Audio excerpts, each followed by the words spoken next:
presidente, numa articulação com o Congresso, tem o poder de institucionalizar, de formalizar, de legalizar uma prática de destinação de dinheiro público que não atende ao interesse público. Porque esse mundaréu de dinheiro, que é o orçamento, ele não é do Estado, ele era nosso, os contribuintes pagam, quando pagam os tributos, e isso vai para a mão dos nossos representantes para que eles, a partir dos nossos interesses, deem destinação para esse recurso, né? E por que tem que ser transparente e não secreto? Para que a gente possa controlar. Então, se o dinheiro é do contribuinte e se vocês, nossos representantes, no Congresso ou no Executivo, agem em nome dos nossos interesses, eu tenho que poder ver de onde o dinheiro sai e para onde ele vai para poder dizer, tá, acho que foi bem gasto, ou não, acho que foi mal gasto. Então, o que tem acontecido com o dinheiro público? Por que o ser secreto é um problema? E por que isso tem impacto, por exemplo, na chance de reeleição? Porque você mesmo diz, me disseram, não, a gente te oferece aqui um dinheiro de emenda e isso com certeza garante a sua reeleição, porque com esse dinheiro você vai poder fazer umas inaugurações ali no seu estado e isso pode te ajudar na reeleição. Aliás, tem uma matéria na Piauí, inclusive, revista Piauí, se vocês quiserem ver, mostrando o impacto do dinheiro de emendas vindo do orçamento secreto na reeleição de alguns deputados nessa última eleição. Se alguém quiser ler, depois eu vou colocar o link aqui embaixo. Bom, vamos lá, Gabriela. Eu vou tentar de forma muito rápida e muito leiga, muito simples, tentar, assim, colocar em ordem tudo que você apresentou aqui. Um governo que sabe onde quer chegar e um governo honesto, ele não fica refém do Congresso Nacional. Eu comecei a minha vida como deputada estadual e estou terminando como senadora. Isso já tem 20 anos de mandatos consecutivos, fora o tempo que eu faço política desde a época do meu pai, com 14, 15 anos de idade. E, além de tudo, trabalhei 6 anos na Assembleia Legislativa. Então, se eu contar isso, são 26 anos onde eu conheço bem como é que funcionam as casas do Congresso Nacional. Só tem uma coisa que o político tem medo: da força popular de um presidente da República. E um presidente da República que cuida bem da economia e é correto e ético, ele tem a força popular. Quer dizer, o povo lhe dá a legitimidade para ele enfrentar os desafios e dizer: eu não aceito corrupção, não adianta tentar me chantagear, isso eu não vou fazer. Quando o presidente é pego de alguma forma em alguma denúncia ou várias denúncias de corrupção, ele fica frágil e fica refém do Congresso Nacional. Nós já vimos isso, eu não preciso aqui contar, independente de partido, porque eu sou a principal crítica do meu partido. Só buscar aí nos vídeos, eu sou a primeira a criticar o meu partido. Então, diante disso, nós temos hoje um presidente que ficou refém do Congresso Nacional em relação a uma série de denúncias. Além do fato de, por não ter cuidado da economia, porque não tem planejamento, não sabe onde chegar, estava diante também de uma fragilidade no que se refere à popularidade. A popularidade foi caindo, não só por conta da pandemia, mas fruto da má gestão. Então, diante disso, o que o Congresso Nacional, meia dúzia, entre aspas, de deputados e senadores, que é muito mais do que isso, eles fizeram: opa, tem dinheiro dando sopa. Então, todo ano a gente vota o orçamento, que é o dinheiro dos impostos que vocês pagam, é arrecadado, e aquilo é utilizado para colocar remédio no posto, colocar merenda nas escolas, repassar para os municípios, para os estados, pagar aposentado, pagar servidor público, fazer ponte, fazer estrada, administrar a máquina. Então, quando o Congresso viu que o governo não sabia onde ia chegar e, por outro lado, ele estava fragilizado, ele colocou uma faca no pescoço do presidente. Tá aqui, ó, nós queremos uma parte do orçamento. E o orçamento, que é de quase 5 trilhões de reais, 4 trilhões e 700, 800 bilhões. Tanto de dinheiro.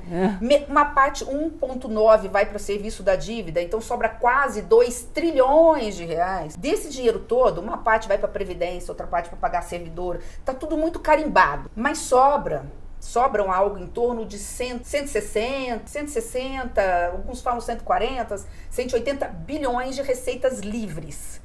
Que para o Estado é pouquinho, mas para particulares individualmente considerados tem muito dinheiro aí, né? 160 bi é muita coisa. Então o que o Congresso fez? Opa, vou pegar uma fatia disso e vou controlar. A emenda de relator sempre existia em pequeno valor, que era para corrigir o orçamento. O relator falava: tem uma falha técnica aqui, preciso colocar 10 milhões aqui, 20 milhões aqui e corrigir. Eles falaram: opa, tá aqui a saída, nós vamos engordar a emenda do relator.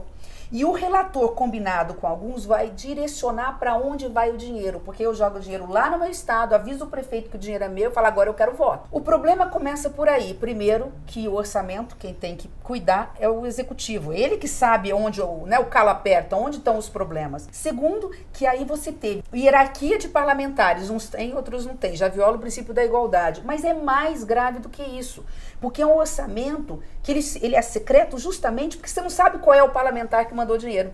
Porque ele fica numa conta única, o governo é conivente com isso porque ele poderia não aceitar, ele poderia falar eu não vou empenhar, transparência sob pena de não, e aí é porque fala da institucionalização. Eles tentam colocar isso na lei, aprovam inclusive uma lei, só que esquecem que acima da lei está a Constituição, que diz, né, pelo princípio da publicidade, porque o poder é do povo, o povo tem que saber onde vai. Então, isso é inconstitucional porque ele é secreto. Mas é mais grave, nós podemos estar diante do maior esquema de corrupção da história do Brasil, não sei se do planeta Terra, mas do Brasil com certeza. Por quê? Porque não é pouca coisa. Nós estamos falando de algo assim em torno de 16, 18, 19 bi, esse ano foram 19 bilhões, que não necessariamente chegaram. E vou dar um exemplo simples. Porque se é secreto, a gente não consegue saber, né? E outra, o que eles falam? Ninguém, pelo teto de gasto, ninguém pode gastar, além do que gastou ano anterior, mais inflação.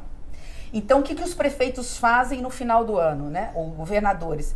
Eles emitem uma nota dizendo eu gastei X. Eles colocam gastou X na saúde. Porque aí no ano que vem ele pode receber mais dinheiro do orçamento secreto.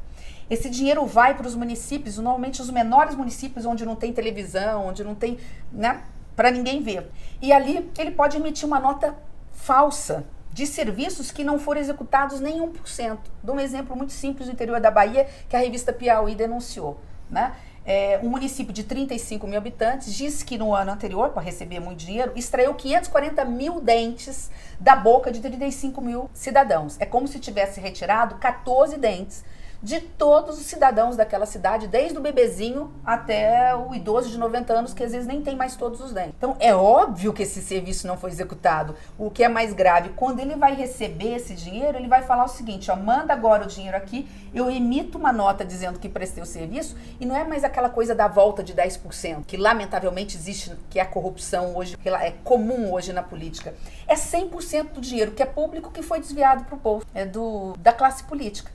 Então é disso que nós estamos falando, não estamos falando de pouca coisa, nós estamos falando de dinheiro que está faltando para o básico. E eu acho que isso talvez seja o ponto mais importante, mais triste de toda a história. Para pagar essa conta, o que o presidente teve que fazer? Cortar despesas daquilo que é mais básico para o cidadão. Ele cortou 90% do dinheiro para construir casas populares para quem ganha até um salário mínimo e meio. 90% do recurso repassado para as delegacias especializadas de mulheres. 1 em cada 3 mulheres sofre violência no Brasil. Mais de 90% do dinheiro para a Polícia Federal, que prende bandido.